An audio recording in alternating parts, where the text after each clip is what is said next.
Guys आता आम्ही आलो आहोत आमच्या मामाच्या वावरामध्ये. तुम्हाला हे जे मागं दिसतंय ना हे सगळी केळी आहे आणि हे ना हे लसूण आणि कांदा आहे. तर मला तर इतकं काही कळत नाही आहे, ठीक आहे, पण लसूण आणि कांदा आहे. आणि हे जे मागं दिसतंय हे सगळी कारली आहेत आणि हा आमचा मागं ऊस आहे. पूर्ण 40 एकर माझ्या मामाची शेती आहे. खरं रिअली. आणि आम्ही साडी घालून रील्स काढायला आलो होतो पण एक सुद्धा क्लिप चांगली नाही आली आहे. पण आता फोटो काढतोय इथं कारल्याच्या ह्याच्यामध्ये. एक मिनिट तुम्हाला दाखवतो मी. हे बघा, हे मस्त. आता इकडं बघू, फोटो आला तर ठीक, नाहीतर जाऊ द्या, बघू काय होते. आत्ता काढायला आणि कारलं असं वरती येतं.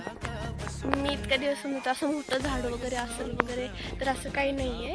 असं कारलं वरती येतं हे मला आत्ता कळलं. आणि आम्ही कारल्याच्या बागेपासून पुढे आलो आहे आणि हा जो दिसतोय ना हे जे झाड माझ्या मागे हे चिक्कूचं आहे. किती मोठं झाड आहे बघा, सगळं आपलं आहे सगळं.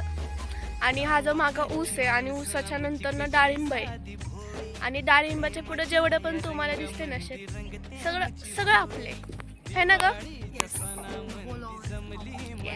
आता आम्ही विहिरीपाशी आलो आहोत आणि हे बघा आमची विहीर. हे बघा, आम्हाला मामा बोलायचा लहानपणी चला पोहायला जाऊन, पण आम्ही काही ह्या विहिरीला बघून हाच बोलते नाही, इतकी खोल आहे ती विहीर.